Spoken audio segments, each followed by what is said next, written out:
Hi, ഞാൻ Namitha. Absolute mind കാലിക്കറ്റിലെ consultant സൈക്കോളജിസ്റ്റാണ്. ഞാനിന്ന് എൻ്റെ അടുത്ത് വന്ന 2 കേസസാണ് നിങ്ങളുടെ അടുത്ത് ഡിസ്കസ് ചെയ്യാൻ വേണ്ടി പോകുന്നത്. അതിൽ ഒരാൾ ഒരു ഏകദേശം 25 വയസ്സൊക്കെ ഉള്ള ലേഡിയാണ്. കല്യാണം കഴിഞ്ഞിട്ടുണ്ട്, ഒരു കുട്ടിയുണ്ട്. ഇവർക്ക് ഇടയ്ക്കിടയ്ക്ക് തലവേദന വരുന്നു. അതായത് ഡെയിലി ബേസിസിൽ നിർത്താതെ തലവേദന വരിക, ചില സമയത്ത് ചിലപ്പോൾ തലകറങ്ങി വീഴുന്നുണ്ട്. അതായത് ഒരു 5-10 മിനിറ്റ് നേരത്തേക്ക് ബോധമില്ലാത്ത പോലെ, ചുറ്റുള്ളതൊന്നും അറിയാത്ത രീതിയിൽ, ചുറ്റുള്ള ആൾക്കാർ എന്തെങ്കിലും വിളിക്കുകയാണെങ്കിലും റെസ്പോണ്ട് ചെയ്യാത്ത രീതിയിലേക്ക് തലകറങ്ങി വീണു പോകുന്നു. ഇതാണ് കംപ്ലൈൻ്റ് ആയിട്ട് മെയിനായിട്ട് പറയാനുള്ളത്. അപ്പോൾ ഇവരിങ്ങനെ വീഴുന്ന സമയത്ത് ഇവരുടെ കൂടെയുള്ള ആൾക്കാർ പേടിച്ചു പോകുന്നുണ്ട്, എന്തുകൊണ്ടാണ് ഇത് പറ്റുന്നതെന്ന് അറിയാത്തതുകൊണ്ട്. അപ്പം ഈ ലേഡീനോട് ചോദിച്ചപ്പോൾ ലേഡി പറയുന്നത്, ഞാൻ ഈ വീഴുന്ന സമയത്ത് ചുറ്റും നടക്കുന്നത് എന്താണെന്ന് എനിക്ക് മനസ്സിലാവുന്നുണ്ട്, പക്ഷേ തിരിച്ച് റിയാക്ട് ചെയ്യാനുള്ളൊരു ശേഷി എനിക്ക് കിട്ടുന്നില്ല എന്നുള്ള രീതിയിലാണ്. അപ്പം രണ്ടാമത്തെ കേസ് എന്ന് പറയുന്നത് 20 വയസ്സുള്ളൊരു മറ്റൊരു ലേഡി. ഈ ലേഡിക്കും ഇതേപോലെ ഇടയ്ക്കിടയ്ക്ക് തലവേദന വരുന്നുണ്ട്, തലകറങ്ങി വീഴുന്നുണ്ട്. വീണ് കഴിഞ്ഞിട്ട് അവർ എഴുന്നേൽക്കുന്നത് പുതിയൊരു വ്യക്തിയായിട്ട് അല്ലെങ്കിൽ വേറൊരു പേഴ്സണാലിറ്റി ആയിട്ട്, ഇവരുമായിട്ട് തീരെ ബന്ധമില്ലാത്ത, അതായത് മറ്റൊരു മതത്തിലുള്ള അല്ലെങ്കിൽ മറ്റൊരു ഏജിലുള്ള ആളുമായിട്ട് എഴുന്നേറ്റ് വരുന്നു. തമ്മിൽ പരസ്പര ബന്ധമില്ലാത്ത രീതിയിൽ ഓരോ കാര്യങ്ങൾ പറയുന്നു എന്നുള്ള രീതിയിൽ. ഈ ഫസ്റ്റ് ലേഡിക്ക് വീണ് കഴിഞ്ഞ സമയത്ത് ഒരു തവണ എഴുന്നേറ്റപ്പം ഏകദേശം 2 ആഴ്ചത്തോളം കാലത്ത് കാല് പാരലൈസ്ഡ് ആയ പോലെ ഉള്ളൊരു സാധനം ഫീൽ ചെയ്തു. അപ്പം എന്താണെന്ന് മനസ്സിലായിട്ടില്ല. അപ്പം എന്താണെന്ന് നോക്കിയ സമയത്ത് ടെസ്റ്റുകളൊക്കെ ചെയ്ത് നോക്കിയിട്ടും ഒന്നും കിട്ടുന്നില്ല. അപ്പോൾ 2 ആഴ്ചത്തോളം അവർ ബെഡ് റിഡൺ ആയിരുന്നു, അതായത് കട്ടിൽ നിന്ന് എഴുന്നേൽക്കാൻ പറ്റാത്ത രീതിയിലായിരുന്നു ഉണ്ടായിട്ടുള്ളത്. അപ്പം ഈ 2 പേരും ഒരുപാട് ഡോക്ടേഴ്സിനെ കണ്ടു നോക്കി. ആദ്യമായിട്ട് അവർ ഡോക്ടേഴ്സിൻ്റെ അടുത്ത് പോയി നോക്കിയ സമയത്ത് അവർ കുറച്ച് CT സ്കാനുകളും ബ്ലഡ് ടെസ്റ്റുകളും ഒക്കെ പറഞ്ഞു. അത് ചെയ്തു വന്നപ്പം റിസൾട്ടൊക്കെ വളരെ നോർമലായിട്ടാണ് ഫീൽ ചെയ്തിട്ടുണ്ടായിരുന്നുള്ളത്. അപ്പം കുറച്ച് മെഡിസിൻസ് ഒക്കെ കൊടുത്തു വിട്ടു, കുറച്ച് വിറ്റമിൻ ടാബ്ലറ്റ്സും സാധനങ്ങളൊക്കെ കൊടുത്തു വിട്ടു. അതവർ കഴിച്ചു നോക്കി. പക്ഷേ വലിയ ചേഞ്ചസ് ഒന്നും കാണുന്നില്ല. വീണ്ടും സിംറ്റംസ് ഇങ്ങനെ ഉണ്ടാവുന്നത് പോലെയാണ് കണ്ടിട്ടുള്ളത്. അതിനുശേഷം അവർ വേറൊരു ഡോക്ടറെ കാണിച്ചു. ആ ഡോക്ടറെ കാണിച്ച സമയത്ത് ഡോക്ടർ വീണ്ടും ഇതേപോലുള്ള പലതരത്തിലുള്ള ടെസ്റ്റുകളും പറഞ്ഞു. ആ ടെസ്റ്റുകൾ ചെയ്ത് നോക്കിയപ്പോഴും ഒരു പ്രശ്നവും കാണുന്നില്ല, പക്ക ഫിസിക്കലി നല്ല നോർമലാണ് എന്നുള്ള രീതിയിൽ ആണ് ഡോക്ടർമാരൊക്കെ പറഞ്ഞിട്ടുണ്ടായിരുന്നത്. വീണ്ടും അവർക്ക് ഇതേപോലെയുള്ള കുറച്ച് വിറ്റമിൻ ടാബ്ലറ്റ്സും മെഡിസിൻസും ഒക്കെ കൊടുത്തു. അവർ തിരിച്ച് വീട്ടിലേക്ക് എത്തി. വീണ്ടും ഒരു 1-2 ആഴ്ച കഴിഞ്ഞപ്പോൾ സിംറ്റംസ് കാണാൻ തുടങ്ങി. അപ്പോൾ അങ്ങനെ വീണ്ടും ഒരു ഡോക്ടറെ കാണിച്ച സമയത്ത് ഡോക്ടർ പറഞ്ഞു, ഇത് ഫിസിക്കലി ഉണ്ടാകുന്നൊരു ഇഷ്യൂ കൊണ്ടല്ല. കാരണം ഫിസിക്കലി നമ്മൾ കറക്റ്റായിട്ട് എല്ലാം നോർമലായിട്ട് തന്നെ പോകുന്നുണ്ട്. പക്ഷേ മേ ബി എന്തെങ്കിലും ഒരു മെൻ്റൽ ഡെഫിഷ്യൻസി അല്ലെങ്കിൽ മെൻ്റൽ ഇഷ്യൂ കൊണ്ടായിരിക്കാം ഇങ്ങനെയൊരു ഇഷ്യൂ ഉണ്ടാവുന്നത് എന്നുള്ളൊരു സജഷൻ ഡോക്ടർ പറഞ്ഞു. അതിനനുസരിച്ച് നമ്മളൊരു സൈക്കോളജിസ്റ്റിൻ്റെ അടുത്ത് പോയി നോക്കൂ എന്നുള്ളൊരു സജഷൻ ഡോക്ടർ പറഞ്ഞു. പക്ഷേ ഒരു സൈക്കോളജിസ്റ്റിൻ്റെ അടുത്ത് പോകാനുള്ളൊരു രീതിയിലേക്ക് അവർ ആലോചിച്ചില്ല. കാരണം എന്താ വെച്ചാൽ സൊസൈറ്റിയിൽ നിന്ന് എല്ലാവരും സൈക്കോളജിസ്റ്റിൻ്റെ അടുത്തേക്ക് പോകുന്നത് മനസ്സിന് എന്തെങ്കിലും ഇഷ്യൂ ഉള്ള ആളുകളാണ്, ഭ്രാന്തന്മാരാണ്, അല്ലെങ്കിൽ നമുക്കൊന്നും സൈക്കോളജിസ്റ്റിൻ്റെ അടുത്തേക്ക് പോകേണ്ട ആവശ്യമില്ല. പിന്നെ സൈക്കോളജി എന്ന് പറയുന്നത് കറക്റ്റായിട്ടുള്ളൊരു മെത്തേഡൊന്നും അല്ല, അവർ വെറുതെ പറ്റിക്കാൻ വേണ്ടി ചെയ്യുന്നതാണെന്നുള്ള ഒരുപാട് തരം ഒപ്പീനിയൻസ് കേട്ടതുകൊണ്ട് ഇവർക്ക് സൈക്കോളജിസ്റ്റിൻ്റെ അടുത്തേക്ക് വരാൻ വേണ്ടിയിട്ട് കുറച്ച് ബുദ്ധിമുട്ടുണ്ടായിരുന്നു. പക്ഷേ വേറൊരു വഴിയും ഇല്ലയെന്ന് കണ്ട സമയത്ത് ഇവർ റിലീജിയസ് ആയിട്ടുള്ള കാര്യങ്ങൾ ചെയ്യാൻ വേണ്ടിയിട്ട് ഇവർ നോക്കിയിട്ടുണ്ടായിരുന്നു. അതായത് പള്ളിയിൽ പോയി നോക്കുകയും അമ്പലത്തിലൊക്കെ പോയി നോക്കുകയും പൂജകളൊക്കെ ചെയ്യുകയൊക്കെ ചെയ്തു. പക്ഷേ ഇതൊക്കെ ചെയ്യുന്ന സമയത്ത് കുറച്ച് നേരത്തേക്ക് ഇഷ്യൂസ് ഒന്നുമില്ല, കുറച്ച് ദിവസത്തേക്ക് ഇഷ്യൂസ് ഒന്നും ഇല്ലാതെ വരും.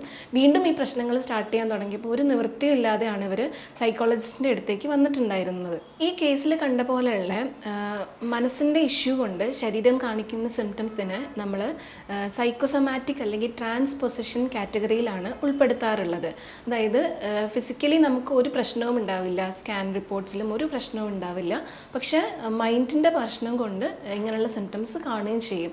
ഉള്ളിലുണ്ടായിരിക്കുന്ന എന്തെങ്കിലും ഒരു അണ്ടർലൈങ് ആയിട്ടുള്ള ഒരു കോൺഫ്ലിക്റ്റ്, ഒരു സംഘർഷമായിരിക്കാം ഇതിൻ്റെ ഒരു പ്രധാന കാരണം എന്ന് പറയുന്നത്. അപ്പോൾ ഇങ്ങനെയുള്ള ഒരാൾ ക്ലിനിക്കിലേക്ക് വന്നിട്ടുണ്ടെങ്കിൽ നമ്മൾ ആദ്യം ശ്രമിക്കുക ഇത്തരത്തിലുള്ള സംഘർഷങ്ങൾ എന്താണെന്ന് കണ്ടുപിടിക്കാൻ വേണ്ടിയിട്ടാണ്.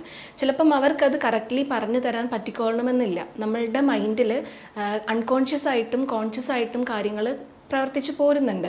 കോൺഷ്യസായി നടക്കുന്ന കാര്യങ്ങൾ നമുക്ക് കറക്റ്റായിട്ട് എടുത്ത് പറയാൻ വേണ്ടിയിട്ടും അല്ലെങ്കിൽ ഇതുകൊണ്ടാണ് എന്നൊക്കെ പറയാൻ വേണ്ടിയിട്ട് പറ്റും. പക്ഷേ അൺകോൺഷ്യസ് ആയി നടക്കുന്ന കാര്യങ്ങൾ അത്രത്തോളം കറക്റ്റായിട്ട് എന്തുകൊണ്ടാണെന്ന് എടുത്ത് പറയാൻ അവർക്ക് പറ്റിക്കൊള്ളണമെന്നില്ല. അപ്പം അൺകോൺഷ്യസ് ആയിട്ടുള്ള ഇത്തരം സംഘർഷങ്ങളെ കണ്ടുപിടിക്കാൻ നമ്മൾ യൂസ് ചെയ്യുന്ന പ്രൊജക്റ്റീവ് ടെസ്റ്റുകളായ RIBT അല്ലെങ്കിൽ TAT പോലുള്ള ടെസ്റ്റുകൾ യൂസ് ചെയ്തിട്ട് ഈ സംഘർഷങ്ങൾ കറക്റ്റായിട്ട് കണ്ടുപിടിച്ച് കഴിഞ്ഞിട്ടുണ്ടെങ്കിൽ ഇതിൻ്റെ ഭാഗമായിട്ട് വരുന്ന ഇത്തരം സിംറ്റംസ് നമുക്ക് പൂർണ്ണമായിട്ടും ഒഴിവാക്കാൻ വേണ്ടി പറ്റുന്നതാണ്. ഇത്തരത്തിലുള്ള സംഘർഷങ്ങൾ കണ്ടുപിടിച്ച് കഴിഞ്ഞു കഴിഞ്ഞാൽ സൈക്കോളജിസ്റ്റുകൾ ഈ ലഗേജസ് അല്ലെങ്കിൽ ഈ ഒരു കോൺഫ്ലിക്റ്റ് ബാഗേജസ് പുറത്തെടുത്തിടുന്ന രീതിയിലുള്ള സൈക്കോ തെറാപ്പികൾ, പ്രത്യേകിച്ച് കോഗ്നിറ്റീവ് ബിഹേവിയറൽ തെറാപ്പി പോലുള്ള CBT തെറാപ്പികളൊക്കെ ചെയ്തിട്ട് ഈ കോൺഫ്ലിക്റ്റിനെ മെല്ലെ മെല്ലെ ഷെയ്ക്ക് ചെയ്ത് കുറച്ചു കൊണ്ടുവരികയും സിംറ്റംസ് മെല്ലെ മെല്ലെ ഒഴിവാക്കാൻ വേണ്ടിയിട്ട് ശ്രമിക്കുകയാണ് ചെയ്യുക. ഞാനിവിടെ ഡിസ്കസ് ചെയ്ത 2 കേസിൽ ആദ്യത്തെ കേസിലുള്ള ആൾക്ക് അവരുടെ ഹസ്ബൻഡിൻ്റെ വീട്ടിലേക്ക് വരുമ്പോഴാണ് ഈ സിംറ്റംസ് കൂടുതലായിട്ടുള്ളതായിട്ട് കണ്ടിട്ടുള്ളത്. അപ്പം എന്തുകൊണ്ടാണ് ഹസ്ബൻഡിൻ്റെ വീട്ടിലേക്ക് വരുമ്പോൾ മാത്രം ഈ ഇഷ്യൂ കാണുന്നതെന്ന് മെല്ലെ മെല്ലെ നമ്മൾ ചോദിച്ച് പോയ സമയത്ത് ആൾക്ക് ഹസ്ബൻഡിൻ്റെ വീട്ടിൽ ചെല്ലുന്ന സമയത്ത് നമ്മൾ ഓരോ കാര്യങ്ങൾ ചെയ്യുമ്പം അത് കറക്റ്റായിട്ടാണോ ചെയ്യുന്നത്, അല്ലെങ്കിൽ ആളുകൾ എന്നെ നെഗറ്റീവായിട്ട് കാണുമോ, ഞാൻ എന്തെങ്കിലും പറഞ്ഞു കഴിഞ്ഞാൽ അത് എൻ്റെ ഒരു പ്രശ്നമായിട്ട് അവർ സ്വീകരിക്കുമോ എന്നൊക്കെ ഉള്ളൊരു ടെൻഷൻ സാധനം ഉള്ളിൽ എപ്പോഴും ഇവർ കൊണ്ട് നടന്നിട്ട് എല്ലാ കാര്യങ്ങളും ഇവർ സപ്രസ് ചെയ്തായിരുന്നു ഹസ്ബൻഡിൻ്റെ വീട്ടിൽ നിന്നിട്ടുണ്ടായിരുന്നത്. അപ്പം ഇതിൻ്റെ ഒരു ഭാഗമായിട്ടാണ് ഈ സിംറ്റംസ് പുറത്ത് വന്നിട്ടുള്ളതെന്നാണ് സംസാരിച്ച് കഴിഞ്ഞപ്പോൾ നമുക്ക് മനസ്സിലായത്, ടെസ്റ്റുകൾ ചെയ്തപ്പോൾ നമുക്ക് മനസ്സിലായത്. അതിൻ്റെ ഭാഗമായിട്ട് നമ്മൾ ട്രീറ്റ്മെൻറ്റ് കൊടുത്തപ്പം കറക്റ്റായിട്ട് അവരുടെ ഇഷ്യൂസ് മാറിപ്പോയി. രണ്ടാമത്തെ ആൾക്ക് അമ്മ നെഗറ്റീവായിട്ട് ഒരു കാര്യം പറയുമ്പം അത് എൻ്റെ പ്രശ്നം കൊണ്ട് തന്നെയാണ് ആൾ കറക്റ്റായിട്ട് അടിയുറച്ച് വിശ്വസിക്കുകയും അതിൻ്റെ ഭാഗമായിട്ട് സിംറ്റംസ് കാണിക്കുകയായിരുന്നു ചെയ്തിട്ടുണ്ടായിരുന്നത്. അപ്പം നമ്മൾ മനസ്സിലാക്കേണ്ടത്, നമ്മൾ റിലീജിയസ് ആയിട്ടുള്ള കാര്യങ്ങൾ ചെയ്യുന്നതിൻ്റെ കൂടെ തന്നെ ഇത്തരത്തിൽ സൈക്കോളജിസ്റ്റിൻ്റെ അടുത്ത് പോയി കഴിഞ്ഞാൽ ഇതിന് എഫക്റ്റീവായിട്ടുള്ളൊരു ട്രീറ്റ്മെൻറ്റ് നമുക്ക് കിട്ടുമെന്നുള്ളതാണ് ഏറ്റവും ശരിയായൊരു കാര്യം. പക്ഷേ ഒരു സാഡസ്റ്റ് പാർട്ട് എന്താണെന്ന് വെച്ചാൽ സൊസൈറ്റിക്ക് ഇത് കറക്റ്റായിട്ട് ഇതുവരെ മനസ്സിലായിട്ടില്ല എന്നുള്ളൊരു കാര്യമാണ്. ഒരു സൈക്കോളജിസ്റ്റിനെ കാണുന്നതിൻ്റെ മുന്നേ തന്നെ നിങ്ങൾക്ക് എന്തെങ്കിലും ഇതിന് ചെയ്യാൻ പറ്റുമോ എന്ന് ചോദിച്ചിട്ടുണ്ടെങ്കിൽ നമ്മൾ സെൽഫായിട്ടൊന്ന് അവെയർ ആയിരിക്കുക. അതായത് ഏത് സമയത്താണ് ഇതേപോലെ തലവേദനകൾ അല്ലെങ്കിൽ സിംറ്റംസ് കാണിക്കുന്നത്, എന്ത് പറയുമ്പോഴാണ് നമ്മൾ ട്രിഗർ ആവുന്നത്, ഏതൊക്കെ സ്ട്രെസ്സുകളാണ് നമുക്ക് ഓവർകം ചെയ്യാൻ പറ്റാത്തത് എന്നുള്ള രീതിയിൽ നമ്മളൊന്ന് മോണിറ്റർ ചെയ്യുക, ഒന്ന് മനസ്സിലാക്കുക. അത് കഴിഞ്ഞിട്ട് നമ്മളെ വളരെ ക്ലോസ് ആയിട്ടുള്ള, നമ്മൾ പറഞ്ഞു കഴിഞ്ഞാൽ ജഡ്ജ്മെൻ്റലായിട്ട് നമ്മൾ കേൾക്കില്ല, അല്ലെങ്കിൽ ഇങ്ങനെ ചെയ്യ് അതുകൊണ്ടാണ് പറഞ്ഞ് നമ്മളെ കുറ്റപ്പെടുത്താത്ത കറക്റ്റായിട്ട് കേട്ടിരിക്കുന്ന ഏതെങ്കിലും ഒരു നല്ല ഫ്രണ്ടോ അല്ലെങ്കിൽ ക്ലോസ് ആയിട്ടുള്ള ആരും ഉണ്ടെങ്കിൽ അവരെടുത്ത് ഇത് ഓപ്പണായിട്ട് പറയാൻ വേണ്ടിയിട്ട് ശ്രമിക്കുക. അവർക്കും നിങ്ങളെ ഹെൽപ്പ് ചെയ്യാൻ പറ്റുന്നില്ലെങ്കിൽ അവരോട് തന്നെ പറയുക, ഒരു സൈക്കോളജിസ്റ്റിൻ്റെ അപ്പോയിൻമെൻറ്റ് എടുത്ത് തരൂ എന്നുള്ള രീതിയിൽ. ഇപ്പോഴും ഈ ഇഷ്യൂ എന്താണെന്ന് കറക്റ്റായിട്ട് ഐഡൻറ്റിഫൈ ചെയ്യാതെ ഒരുപാട് ഡോക്ടർ ഷോപ്പിംഗ് ഒക്കെ ചെയ്യുന്ന ആളുകളെ നമുക്ക് കറക്റ്റായിട്ട് അറിയാൻ പറ്റും. നിങ്ങളുടെ ചുറ്റും തന്നെ ഇതുപോലുള്ള ആളുകൾ ഉണ്ടാവാം. അങ്ങനെ ആരെങ്കിലും ഉണ്ടെന്ന് നിങ്ങൾക്ക് തോന്നുകയാണെങ്കിൽ, നിങ്ങൾക്ക് എന്തെങ്കിലും ഡൗട്ടുകളോ കാര്യങ്ങളോ ചോദിക്കാൻ, ഒരു ഒപ്പീനിയൻ എടുക്കാനാണെങ്കിൽ പോലും നിങ്ങൾക്ക് എന്തെങ്കിലും ആവശ്യമുണ്ടെങ്കിൽ താഴെ കാണുന്ന നമ്പറിൽ നിങ്ങൾക്ക് കോൺടാക്റ്റ് ചെയ്യാവുന്നതാണ്. അപ്പോൾ മറ്റൊരു എപ്പിസോഡിൽ വേറൊരു വിഷയമായിട്ട് നമുക്ക് വീണ്ടും കാണാം. Thank you.